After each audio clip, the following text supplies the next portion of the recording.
So the path to start this one is not particularly well trodden. Might be a good thing, I don't know. So welcome back to the channel. Now today's Wainwright, number 8, is quite interesting because the way Alfred Wainwright writes in his guides is just proper direct and to the point, doesn't dilly-dally. He expresses his opinion and then that is that, which is a good thing, you know, you always know where you stand. But for this particular fell, he kind of says it's not really worth visiting.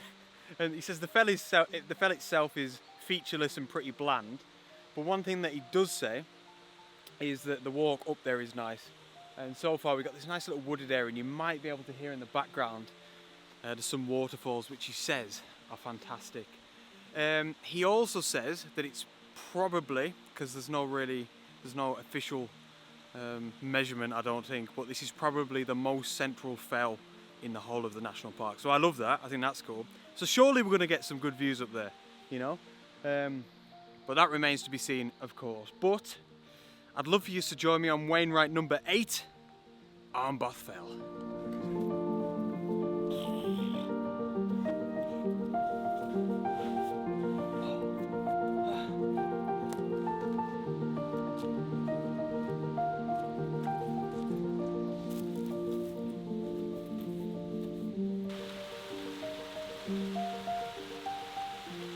Right, let me tell you this. If you're going to come and do this fell, Armboth Fell, there's basically no path.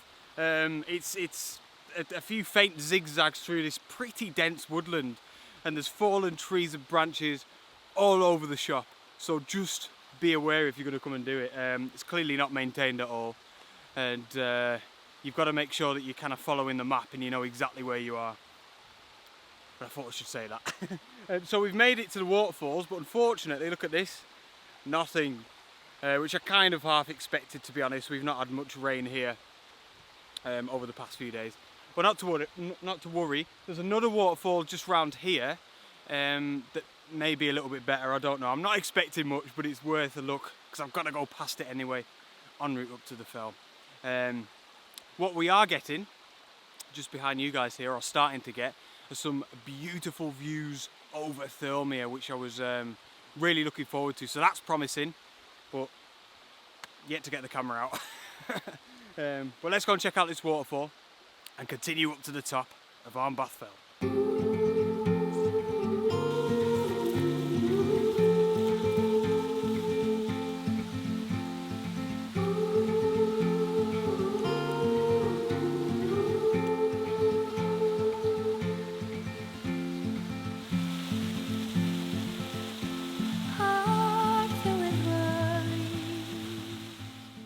We have water.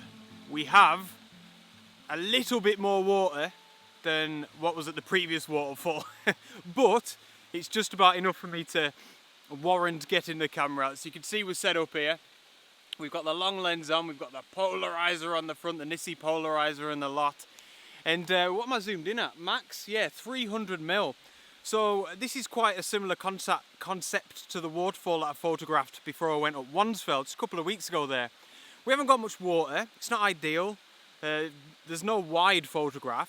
So what I'm doing is getting a long lens on, like I said, zoomed in at 300mm, right in tight on the waterfall. Now what I love about this is, it's a similar concept to macro photography. This isn't macro photography by any means, but think of it like you're creating your own world by getting in really close, and that's what we're doing with the long lens, you know. Alright, this is a small waterfall, but when you see this photograph, you won't know that because you can't see the rest of the waterfall, you know. If I was to shoot wide here, you'd have all the cliffs and the trees and this big gorge here at Launchy Gill as scale. Whereas if I'm zoomed right in with the long lens, do you know what I mean? It's almost like macro photography. I am creating a big waterfall by use of perspective. And I think that is so cool with the long lens.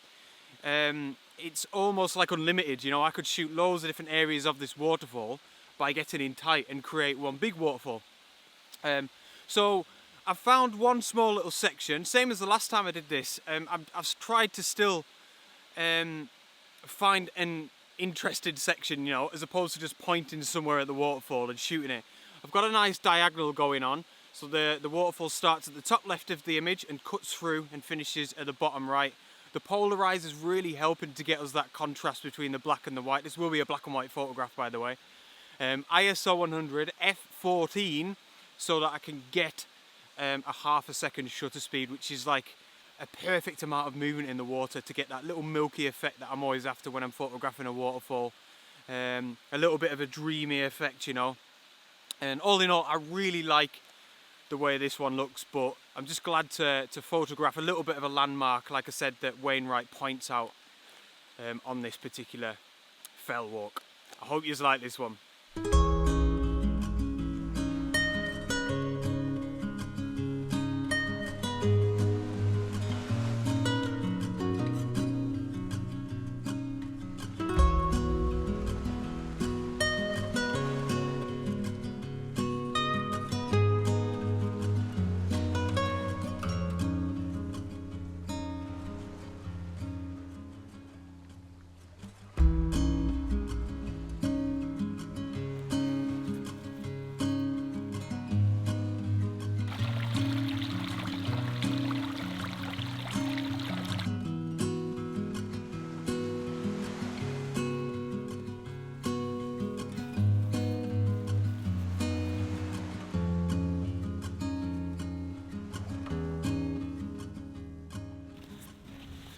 Get down here. Whoa! Armbar fell, guys. What a cairn! Mini cairn. Underwhelmed. You know, I always want to be honest. I mean, it's nice, don't get me wrong. There's a 360 view panorama. It's lovely, you know. Conditions are fairly nice. But yeah, I just don't know, I just feel a little bit underwhelmed. And I can kind of see what Wainwright means now. I'm going to read out a sentence from his book, just give me a second. So in reference to the summit, you know, the top of Armbar Fell, Wainwright says, the flat, desolate top is little better than a quagmire, a tangle of swamp and heather and mosses, as is much of the surrounding territory. Why is it in his book, man? What's going on? I mean, he's right. I'm gonna, one positive thing is there is a lot of heather, so I think this could be a cool spot come, you know, September, August, September, when the heather blooms, definitely, because there are some nice background vistas, you know, and like I said earlier, we are right in the middle of the Lake District. I've seen a couple of deer up here, that was nice. I was following them for a bit. Now what I'm gonna do is, there's a bit of a crag, probably about 100 metres that way, and we're gonna get a view over Thirlmere. I know that because Wainwright has got a sketch of it in his guide, in his book for Armbar Fell. So yeah, I'm not gonna take any shots from here exactly, because I'm just not feeling it. Simple as that. So I'm gonna head on down to that little crag. I think it's called Fisher's Crag, or Fisher Crag, and hopefully get the camera out there. Sweet.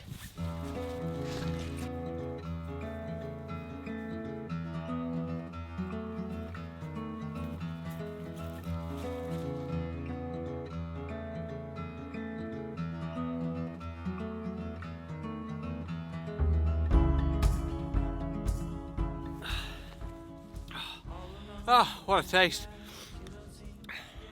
Let me tell you this.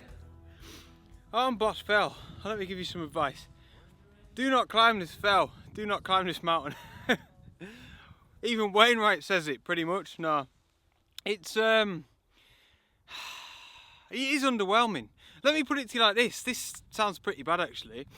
But I'll explain to you after I say this sentence. This is the worst fell that I've been up in the Lake District. Right, I've said that, but I'm not complaining. It's not a complaint. All I mean by that is, you know, one of the fells has to be the best and one has to be the worst. This is my least favourite so far. It's just a little bit underwhelming.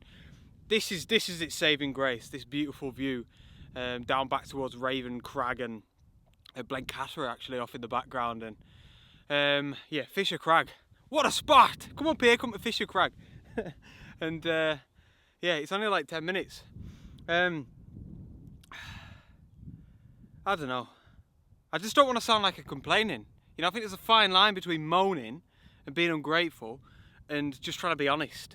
You know, last video I was buzzing. This one, it's all right. You know.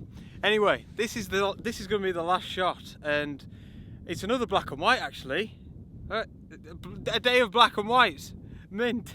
So I've got the long lens on. I'm in at about 70mm and I've got a little bit of thermia at the bottom. And it's like this kind of silvery colour. Then the shoreline of thermia kind of leads all the way around from the bottom of the frame and then kind of sweeps all the way around to Blencathra, which is a really nice backdrop. You know, you can't beat Blencathra. It's kind of off there in the background on its own.